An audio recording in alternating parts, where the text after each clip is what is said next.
Cerita berlanjut, di mana setelah Wang Lin merebut energi pedang dari Wei Yang kemarin, sayangnya Jenderal Li Hai malah kalah bertarung dengan Jenderal Mu Fei, sehingga di turnamen Panglima nanti ia tak akan bisa bertarung. Sampai pada akhirnya di arena kota Siluman Langit, turnamen Jenderal Siluman pun resmi dimulai. Di sana kita diperkenalkan oleh penguasa dari kota Siluman Langit yang bernama Jin Wushu, sebuah eksistensi di ranah Ascend dan tahap menengah.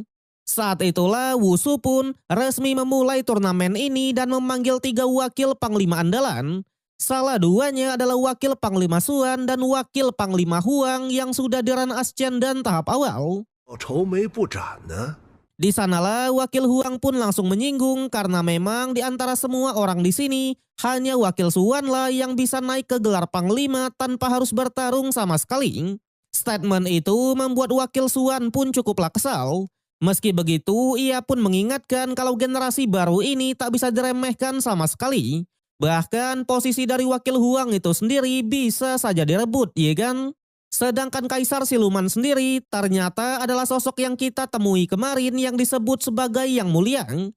Tapi sayangnya karena mager untuk menonton, Kaisar tidaklah datang sama sekali, melainkan ia hanya memberikan sedikit perintah. Ia bilang siapapun yang memenangkan turnamen ini, maka akan diangkat sebagai wakil panglima dan akan dianugerahi jubah ular, sabuk giok, serta diberikan komando atas 3 pasukan. Dengan ini, para jenderal serta wakilnya pun akhirnya maju ke depan. Di sana dikatakan juga peraturan turnamennya cukuplah simpel. Jenderal Siluman akan maju duluan. Jika kalah akan digantikan oleh wakilnya. Tapi untuk maju ke babak yang berikutnya, setidaknya mereka harus mendapatkan 4 kemenangan beruntun.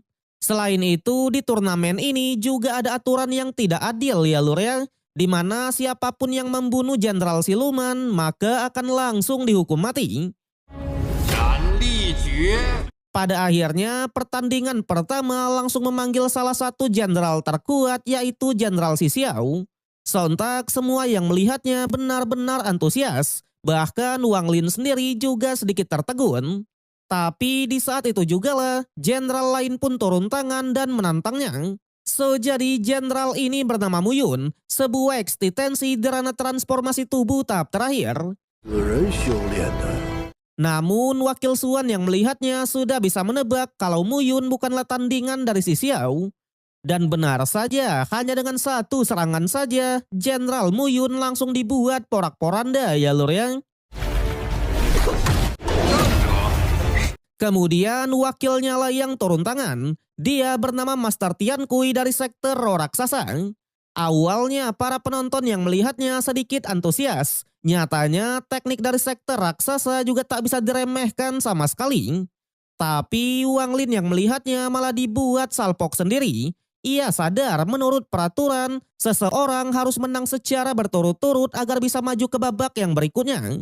Jadi karena Jenderal Mu Yun sudah kalah di awal tadi, artinya pertarungan Tian Kui ini tak akan berarti banyak.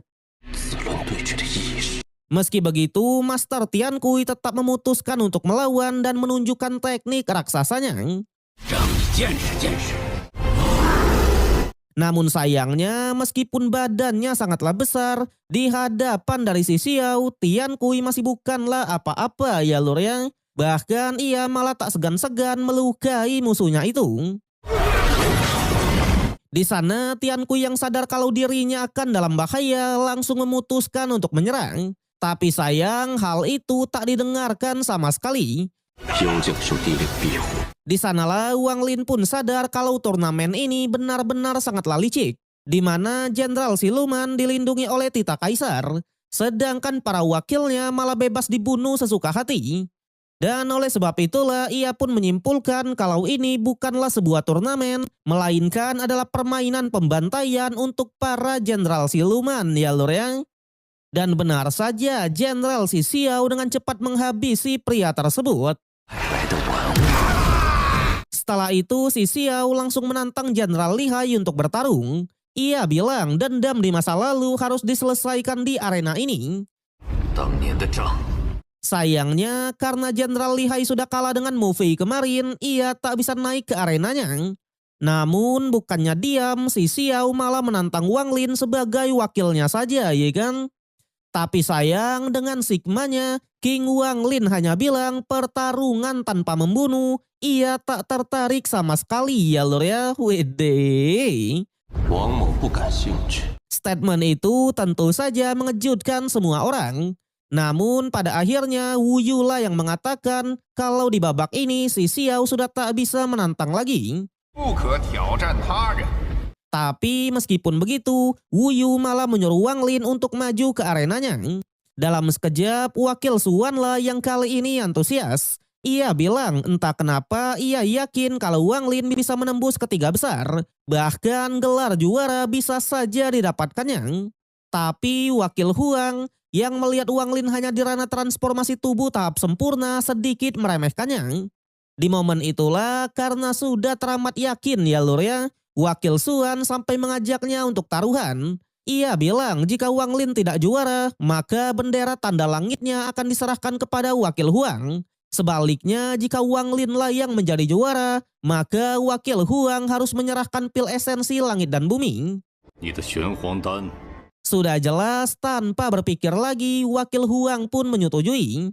Adapun Wang Lin sendiri, ia pun akhirnya ditantang oleh seseorang. Orang ini bernama Audi, jenderal siluman yang sudah di ranah transformasi tubuh tahap terakhir. 我厉害不能出战。 Di sanalah Audi dengan pede mengatakan jika Wang Lin mau berlutut dan memohon ampun, ia tak akan menyakitinya. Sayangnya musuhnya ini adalah Wang Lin ya lor ya, di mana Wang Lin tak mau basa-basi sehingga duel di antara mereka pun langsung terjadi. Sudah jelas hanya dengan sedikit gerakan manja, Wang Lin sudah bisa memberikan luka ke tubuh dari musuhnya. Bahkan Wang Lin juga memprovokasi kalau Audi masih terlalu lemah. Statement itu membuat Audi pun sangatlah marah dan akhirnya mengeluarkan teknik terlarang, di mana ia melepas zirahnya sendiri menyerap binatang buasnya untuk mengeluarkan tombak raksasa. Tapi sayangnya this is King Wang Lin ya lor ya. Dengan senyum tipisnya Wang Lin bisa dengan mudah menahan serangan itu. Bahkan dalam sekejap saja, Wang Lin malah bisa menyerang balik dan memutus satu lengan dari pria tersebut. Ya lur ya, wede, sikat King. Tak hanya itu, dengan jiwa psikopatnya, Wang Lin juga langsung merusak semua meridian dari musuhnya itu. Awalnya sebagai wasit, Wusu pun turun tangan dan mengatakan kalau Wang Lin sudah melanggar aturan. Namun Wang Lin hanya bilang aturannya tak boleh membunuh jenderal siluman. Dan apa yang ia lakukan ini tidaklah membunuhnya, melainkan hanya membuatnya cacat, iya kan? 所以呢， Pada akhirnya meskipun dengan raut wajah yang kesal, mau tak mau Wusu pun menyatakan kalau Wang Lin lah pemenangnya. Adapun untuk wakil dari Audi setelah melihat kekejaman tadi, Doi pun malah langsung surrender, iya kan? Waduh. Singkatnya, 1 hari pun sudah berlalu. Di sana Wang Lin beneran berhasil memenangkan 4 pertandingan sehingga timnya akan lolos ke babak yang berikutnya.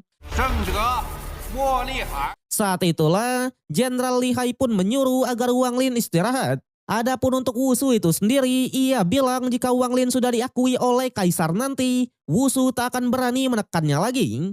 Tapi di sana di perjalanannya menuju kediamannya, tiba-tiba seorang cewek muncul dan dengan santainya malah duduk di samping dari kaisar siluman.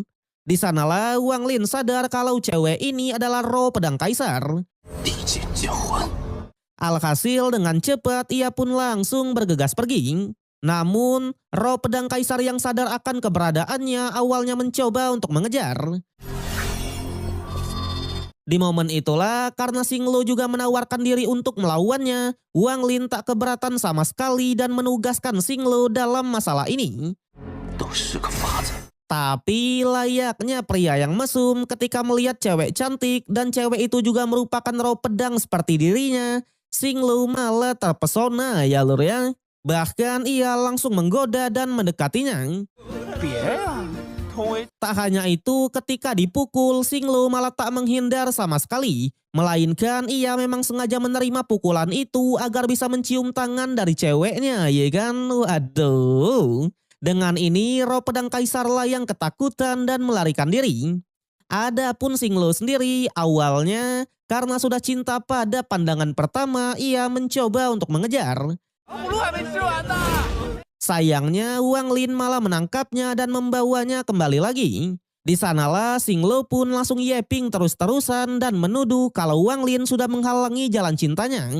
Bahkan atas dasar cinta itu juga lah, Xinglo malah memberontak dan mencoba melarikan diri. Alhasil menyadari kalau segel yang lama sudah tak bisa menahan Xinglo, Wang Lin langsung memberikan segel yang baru. Tapi bukannya gentar, Xinglo tetap saja melawan ya lur ya. Kali ini ia pun memanggil Xiao He untuk melawan Wang Lin. Sontak Xiao He yang notabene sangatlah nurut dengan Xinglo malah lebih menuruti perintah dari Xinglo. Namun sayangnya di hadapan King Wang Lin mereka berdua tetap bukanlah apa-apa. Pada akhirnya mau tak mau suka tak suka, Xinglo pun memohon ampun dan berjanji tak akan melarikan diri lagi. Yang ternyata alasan Wang Lin melarangnya karena memang di kota ini ada banyak sekali master yang kuat. Jadi sekalinya Xinglo ketahuan, ia pasti akan ditangkap, kesadarannya akan dihapus dan Xinglo akan dijadikan roh pedang oleh orang lain. 以你实力， Pada akhirnya Xinglo pun lagi-lagi meminta maaf ya kan. Bahkan ia pun memohon agar Wang Lin tidak membuang Xiao He. Xinglo bilang kalau Xiao He sudah mempunyai banyak kemampuan magis, di mana ia bisa menyembunyikan aura dan meningkatkan kekuatan dari pedang dewa. Untungnya Wang Lin masih mau berbaik hati dan menerima mereka berdua. 都是学了不少本事。 Hingga di malam harinya, tiba-tiba seorang pasukan pun datang dan melaporkan kalau ada banyak sekali orang yang ingin bertemu Wang Lin. Yang ternyata sekelompok orang ini adalah para wakil dari setiap jenderal siluman. Di mana mereka tidaklah berniat jahat, melainkan malah ingin berterima kasih. Sejadi mereka sadar kalau turnamen jenderal ini adalah sebuah permainan licik. Di mana nyawa jenderal dilindungi sementara nyawa mereka malah bagaikan rumput yang tidak berarti. Jadi mereka pun menganggap kalau turnamen ini hanyalah sebuah cara untuk mempertajam pedang dari para jenderalnya saja. 妖将不可杀。 Dan oleh sebab itulah setelah melihat Wang Lin yang berani menentang di turnamen kemarin, mereka pun memutuskan untuk menyerah semua. Mereka sadar jalan kultivasi seharusnya adalah mengikuti arus. 奸臣当顺势而为。 Jadi mereka tak mau bertindak gegabah dan lebih memilih meninggalkan tempat ini.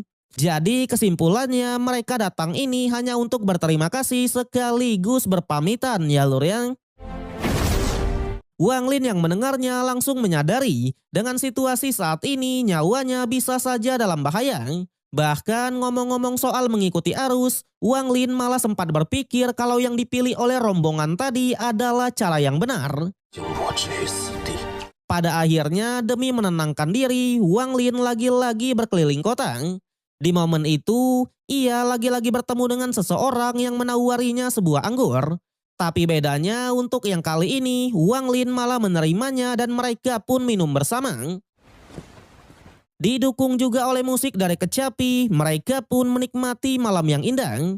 Hingga karena sudah terlalu banyak minum, Wang Lin yang mabuk malah mengingat semua perjalanan hidupnya. Dari pertama kenal kultivasi hingga saat ini. Di sanalah Wang Lin sadar kalau perjalanan hidupnya memang selalu berada di ambang kematian. Jadi pernyataan mengikuti arus tadi memang tak cocok untuk dirinya. Faktanya, jika dari awal Wang Lin mengikuti arus dan tidak menentang langit, takutnya dirinya sudah lama meninggoy. 黄土一跑， Pada akhirnya daripada pusing sendiri, Wang Lin pun memutuskan untuk tak mundur sama sekali. Ia bilang melawan kehendak langit, berkultivasi melawan langit, berkultivasi demi ketidaktundukan, serta berkultivasi demi membebaskan diri. Itu semua adalah jalan daunya, ya kan? Jadi alih-alih mundur ataupun takut, sembari berpamitan dengan pria tersebut, Wang Lin bilang kalau kata melawan adalah jalan ascendannya ya lur ya. Wede. Pria itu yang melihatnya malah sangatlah kagum. Katanya pencerahan hati Dao seperti Wang Lin lah yang mungkin sudah ditunggu-tunggu oleh leluhurnya selama ini ya kan. 或许就是他了。Tapi sayang, episode yang kali ini harus berakhir sampai di sini. So, bagaimanakah kelanjutan dari Wang Lin? Apakah di part berikutnya ia bisa memenangkan turnamen Jenderal Siluman ini? Kita nantikan aja ya lur yang.